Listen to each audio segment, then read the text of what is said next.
Hello everyone and welcome back. Today we got a really good, cool list for you today. It's a blue-white Tidebinder list. I know blue-white's a little scary. It's like, oh no, control. But realistically, we are control in the aspects of targeting specific things on the board that we want to deal with.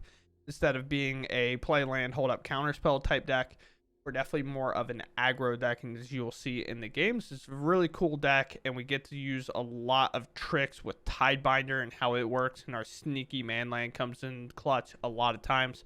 So we're going to hop in, see how the games go. I hope you all enjoy, and if you do, please be sure to subscribe. I truly appreciate it, and I'll catch you all in the next one. Ugh. Oh, if this isn't quite the hand, honestly, sure. Why not? Play Sequin Coast, Mythic, probably cycle one of these no matter what happens. Just use them as bonky boys. Simic.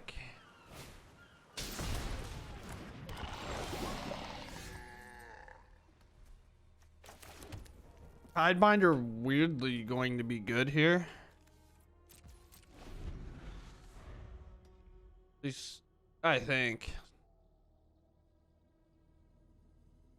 Be kind of funny to be honest. Rogue. So what?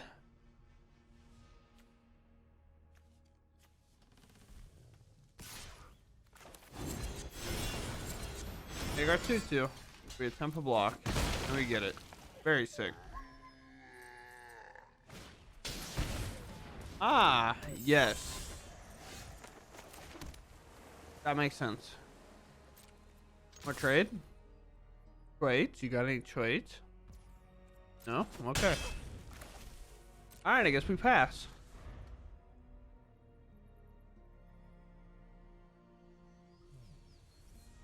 So I think we're just playing straight up the original Rot Priest kind of target removal deck, which is fine. Maybe not our favorite, but we can outpace this. Not really a problem. Okay, maybe not outpace that. That's a big boy. We find land, so maybe we can. No attacks here. We just hold.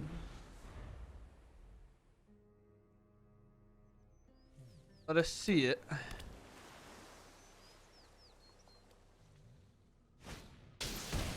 Rot Priest, okay. So with an Ivy and a Rot Priest in play, they basically have two of these.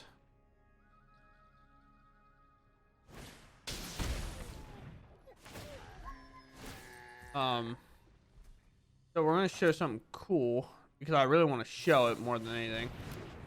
And I'll exile something in combat. We can exile the Ivy, or we can counter the Rot Priest thing. So now this no longer has the target activated ability. Even though, kind of sucks.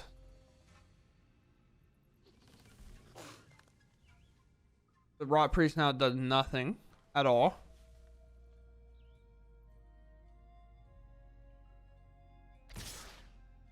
Okay. I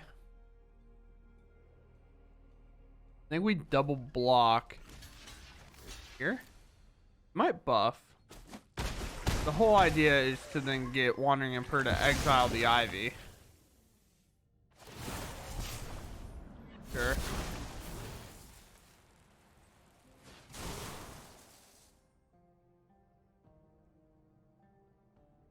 Let's see. Oh boy.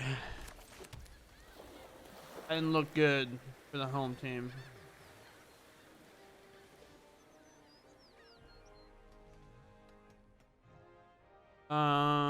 We do it on their upkeep though. Or it won't work on their upkeep.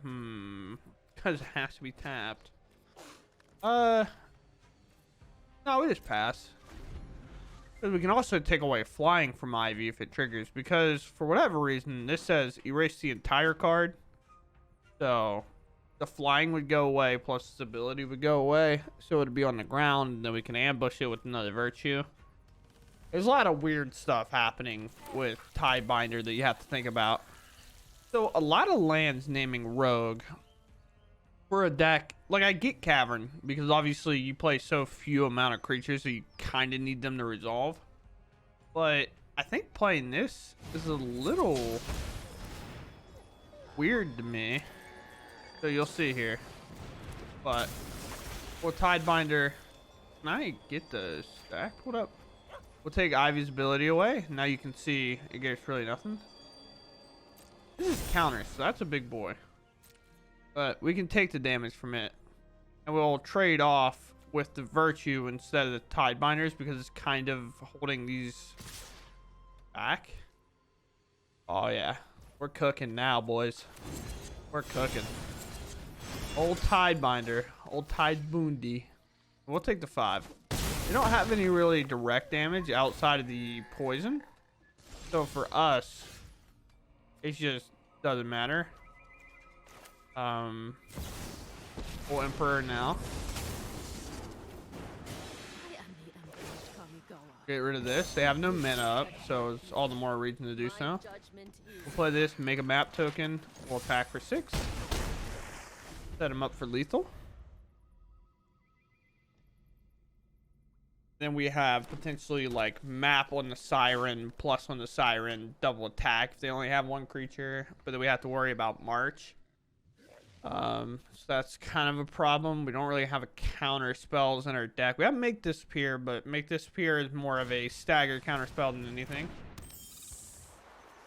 An uncounterable Ivy. Otter. Maybe an Audacity here. Could be pretty good. Got no Tidebinder on this end, so. And just for information reasons, if you're unsure, this only interacts with the one copy that it affected. As you can see, one of these did affect an Ivy at one point, but it no longer does. So that's how that works. Let's plus on the Siren here.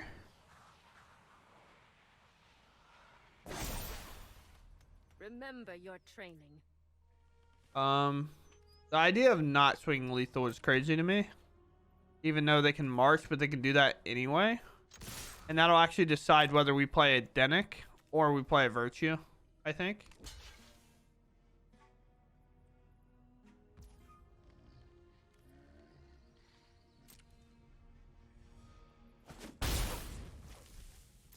Nothing.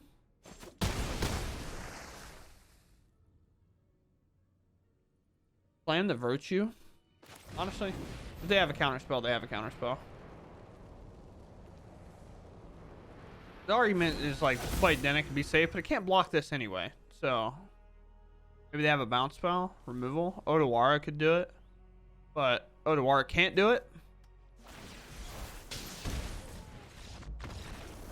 Page, you can't do it either.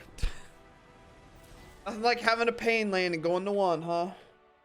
You think they did that by mistake? Just not thinking. Like, just looking over, seeing they had Simic lands, and we're like, nah, we're good. Go first. Sure. Will be played on turn 3, brother. Nice 1-drop, forehead. Oh.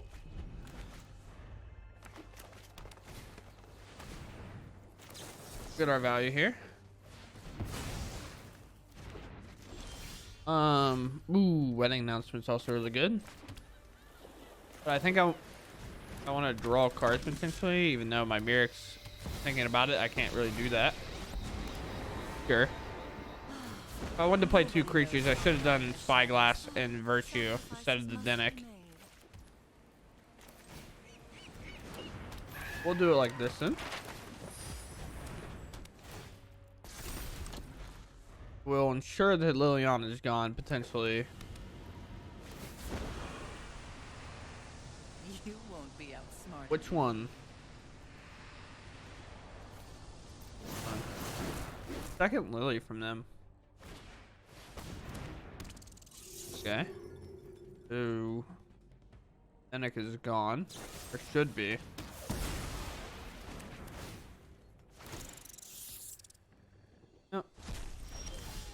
Is not missed.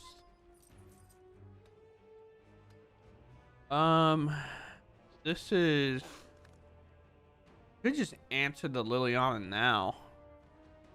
We could also use it to take another card from their hand and answer it next turn. Just double cycle these when they go to plus Liliana. I actually kind of like that plan more. Just make our 1/1. Using it as kind of like a way to stop them from doing stuff. You like to plus. There's a Shieldred. That's a tough one.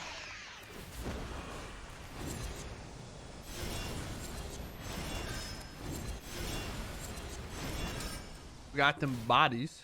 They get rid of a go for the throat. Sure. Draw.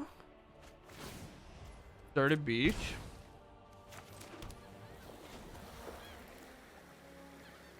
Bring this up. It has flying. Target here. We hope to hit a non-land card. We hit a land. A little unfortunate. Attack. Make another map. Put Lily down to 1, so it can only really plus here. Our board gets way bigger, so it makes it way harder for them to attack. Oswald's a good find, though.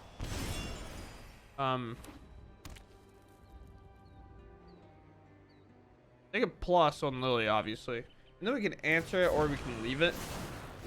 It's kind of like in a weird spot.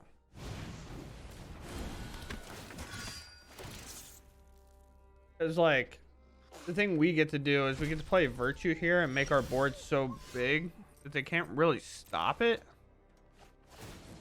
Like, with a land draw, we don't even care.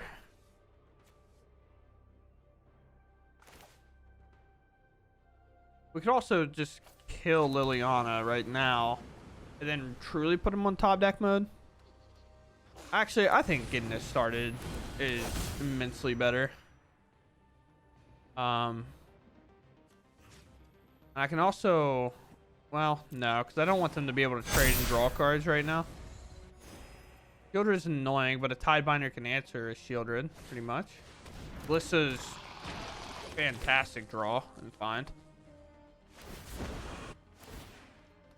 Drop it. Glissa is gonna have to be answered the entire time. Oh yeah, I'll take a draw.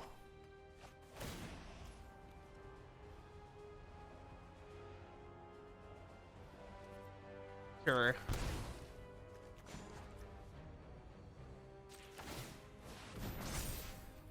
So the cool part here, if you're unsure how this works with the land, is this land will still be untapped with the Virtue's ability. So we'll actually still have 3 mana for this Tidebinder to kind of hinder a card here. And weirdly enough, because of that, we'd actually let Glissa hit and let it target an ability if they go to combat here. Which I can't see them not doing it. Then we can shut it off.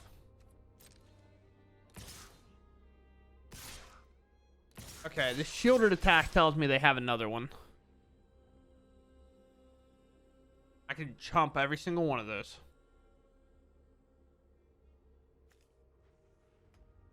The Shieldred attack screams that they have another Shieldred. But we'll take it out while we can. I think there's no reason to not doing this. I don't know what they would have drawn.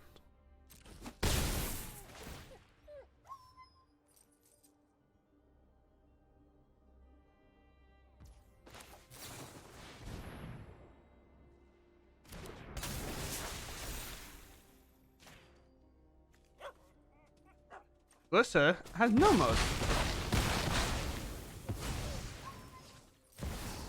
Yeah, so there's the other Shieldred that we pretty much knew about. There's an Emperor, which is fantastic. We have the mana, 1, 2, 3. No, we don't, actually.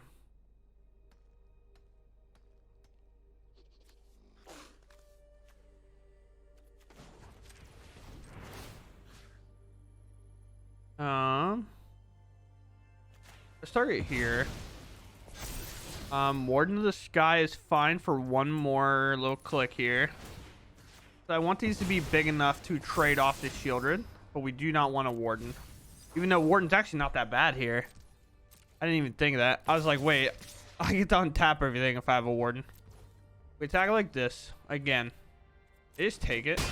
Okay. Sure. Have a much more vicious attack next turn, and we have an Emperor online. I'm surprised we didn't see them at least block with the Mosswood to get a cycle here. They actually gain a life instead. Sure. The main problem they're gonna have is we do have flyers that they can't really interact with. Does this say panic attack or no?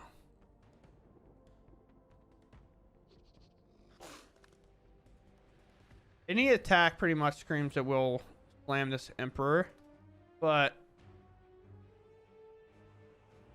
we do it anyway. How big the creature gets so fast. I think the answer is no. We'll draw. Tidebinder. Honestly, at this point, we can just shut off their only win condition.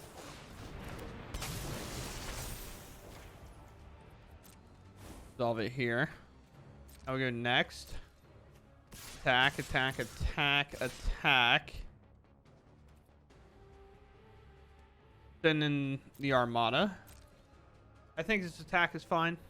Again, all my stuff untaps. That's like the big thing here. And those little meese cannot block.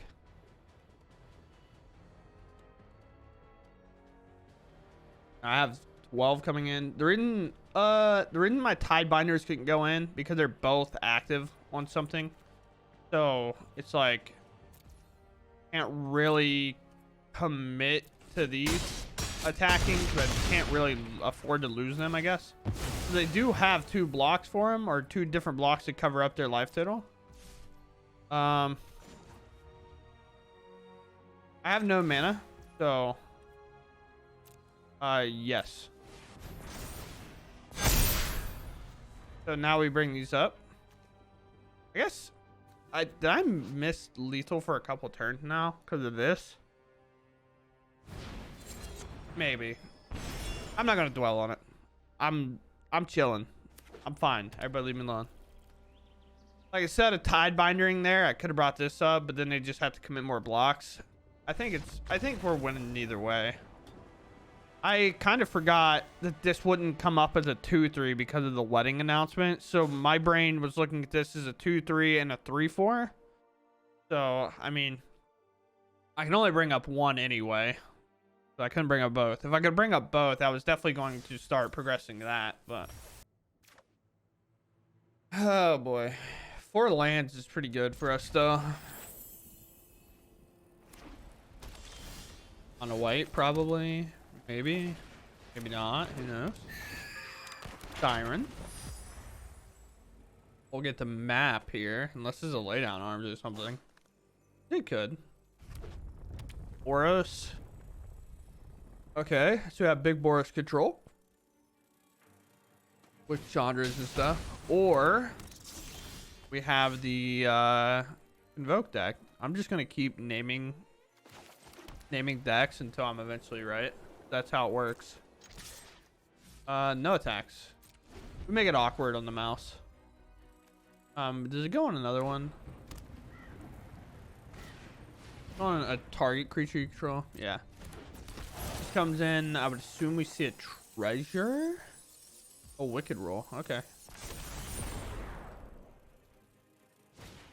Then Bunnycorn. Not know how to shut down Bunnycorn. Personally. A double attack here. Virtue's coming in, and we're going to take out the Raging Mouse. Even though this shrinks Bunnycorn a lot. This makes things cheaper and harder to kind of deal with. So we're trading that off.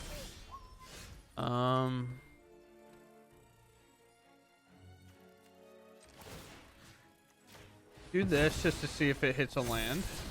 Spy Siren can go. We have a land. Everything was a lie, an illusion even. So will they know about how Bunnycorn works if they attack here and they don't put a lot of tokens in play? Because if you remove a lot of the damage that's currently in play, now it won't.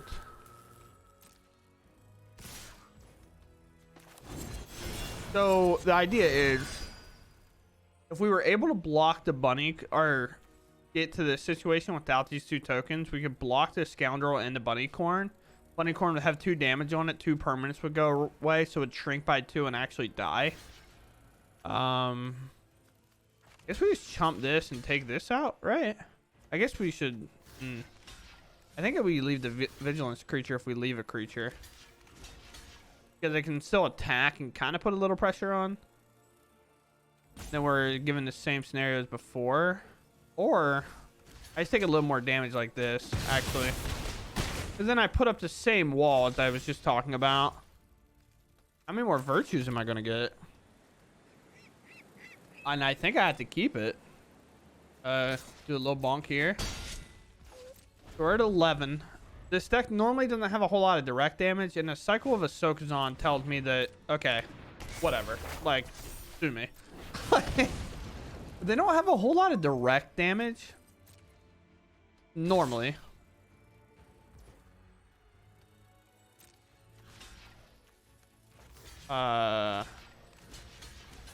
Block these. The desperation block. As you see, the 2 permanents went away, therefore Bunnycorn also went away. Now we have nothing to worry about in terms of the board state.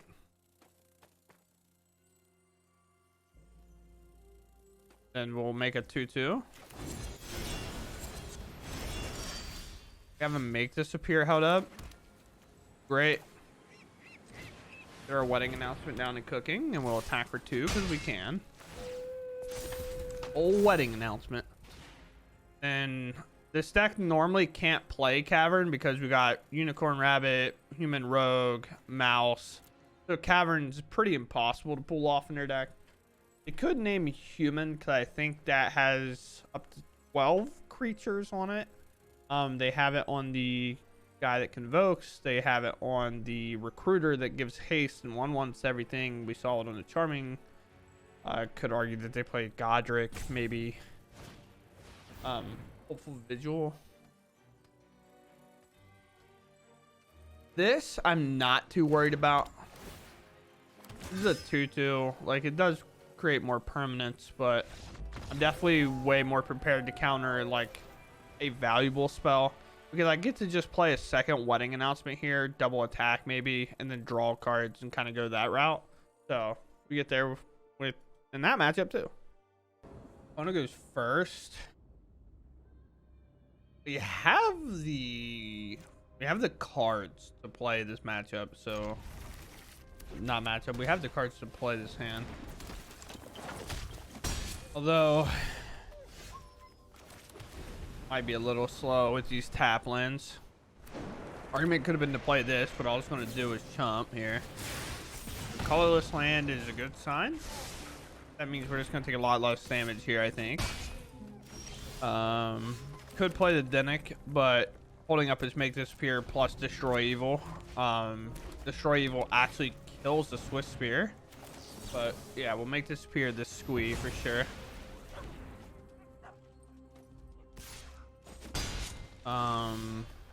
And now we're going to prepare for the infamous second squee with the Tidebinder. Oh, bringing up the land here. Okay. If I can ambush this Swiss Spear, I'm gonna. But I don't think I will be able to.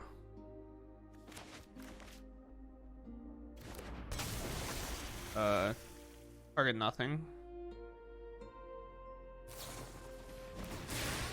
There.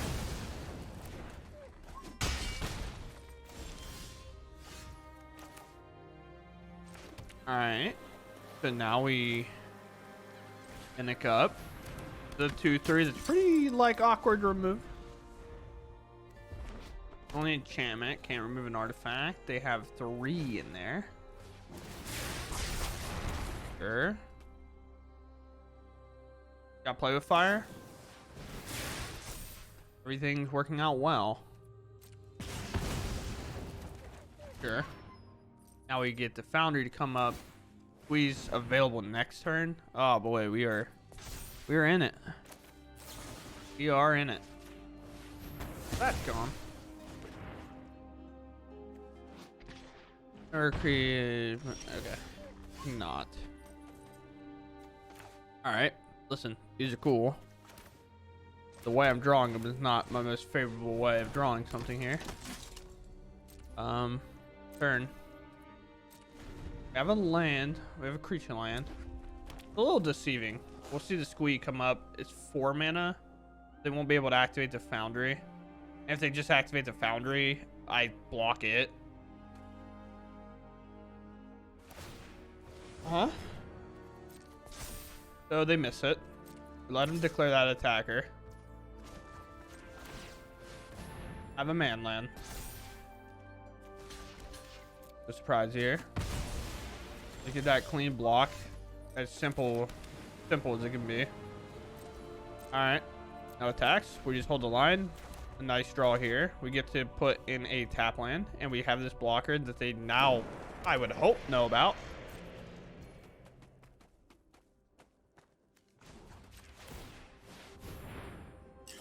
I'm holding this as an ambush card. No way I'm firing that off. No. This token. No. Next turn I'll play Wedding Announcement. We just get the hold priority. Me not playing Dennick is also making them hesitate, but I don't know if they really have the option. I'm at 7 though. It could. We'll see. Their main problem is that this is an issue. I think we're seeing it come out now. Even though now is the time to like do the thing, right? Combat? Sure. No Tidebinder for me. Play this is a block. Oh, Emperor. I would assume this last card could be like an In the Festivities, maybe a Lightning Strike, which In the Festivity blows out my entire board here. And I think we know they already play it, right? I think we saw it earlier. Yeah. There'll be 1 damage here. It'll be able to kill this. A Monstrous Rage, okay. Sure.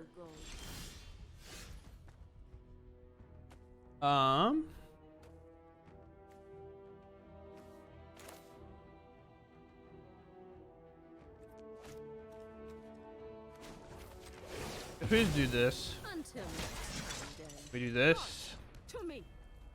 And I could play a Dennick on the backside here. It doesn't have lifelink on the backside though. And again, this gets blown out by In the Festivities, so my goal is not to make a bunch of 1/1s that can't really do anything. This can't block, so it attacks.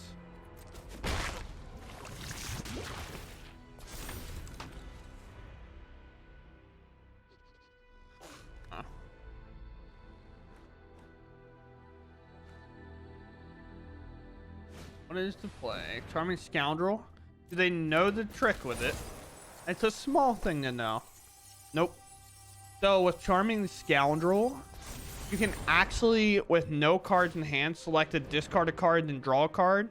Because it doesn't have the clause, if you discard a card, draw a card. You can just select a discard mode and you'll discard nothing because you have no cards in hand. And then you'll actually draw a card. Small little piece of information that I know. So this comes up. Of course, block like this. A block like this. We don't want any damage to come through, I guess, so we'll block like this.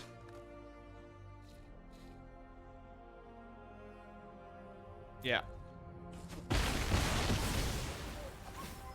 That trampled through too.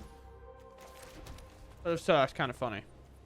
In the Festivities, not the end of the world now. Attack. So we have to with that. Play this. Looking to draw some cards, and then we'll play a wedding announcement. Of course, if in the festivities drawn, that sucks, but then it can block. We'll go down to 4. 3 actually. No blocks here. 1, 2, 3, 1. Man, it's tough. Kind of annoying. Well, let's just attack with the one we have to, I guess. Double attack here makes us get blockers. Sure. Free block. I don't blame him.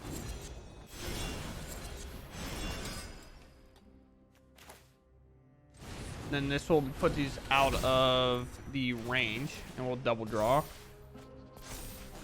The one, sure. And now these are massive because this one wedding announcement flipped. A virtue came in, and now we are just purely threatening lethal. Unless they're a draw, we're exactly lightning strike, play with fire, or double lightning strike. You got it all covered, but argument could have been, oh, we should play to find like an emperor to gain life, but possibility that's also really low. So I kind of just went more for the win here because we're definitely going to bring up 2 of these because we have enough mana exactly to do so if we don't find spells that matter.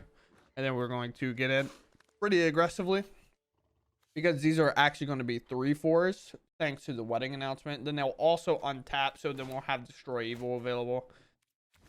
Okay, yeah, to talk about the deck, we actually end up going undefeated, and we didn't play the boat at all.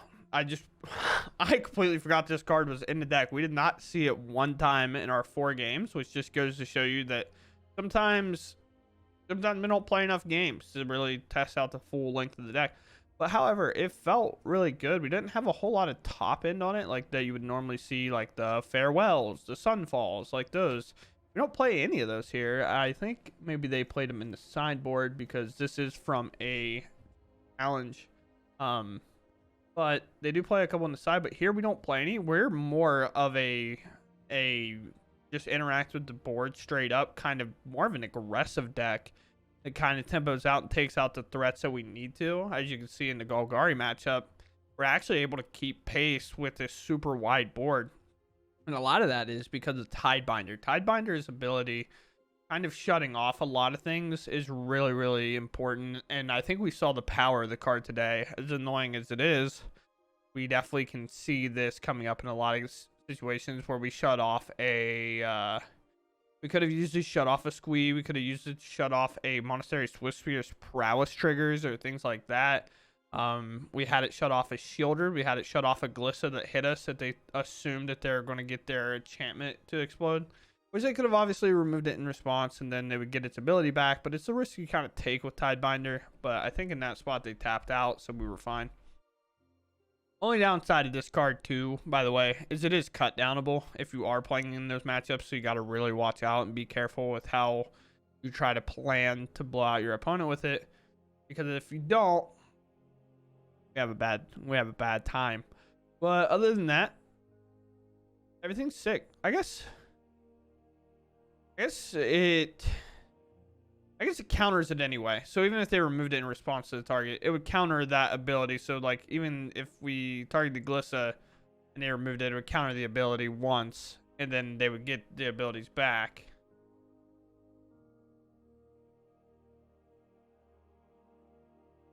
You know, it is what it is. Sorry, my dog was being weird. I don't know what she was doing. But I like the deck a lot. The deck's really cool. I have no opinion on this card because I didn't really get to do it. I know it is good whenever you can play it on 2 sometimes, and then you bring it up with the Siren or the Warden. And the Warden is a little bit tricky because you're like, why would we play Warden? Because Warden works incredibly well if you're looking for specific cards and you have a Virtue of Loyalty in play, because you could tap it all, put counters on this, and then very easily get this to have flying, because it also taps artifacts. So like if you make a map token and then have this or have this, and you don't really want to attack, and then you have like tokens from the Emperor, the wedding announcement, These are enchantments, so they don't count. But there's a lot of ways to get counters on it, and then Virtue will untap it. And then if you have like a map token that's tapped, they're activated sorcery speed anyway, so it's not like if you're going past your turn, you're going to do anything with it. So who knows? But deck was sweet. I hope I never see it against me. That's all I'm saying. But I hope you all enjoyed, and I'll catch you all around in the next one. Thanks for watching, and goodbye.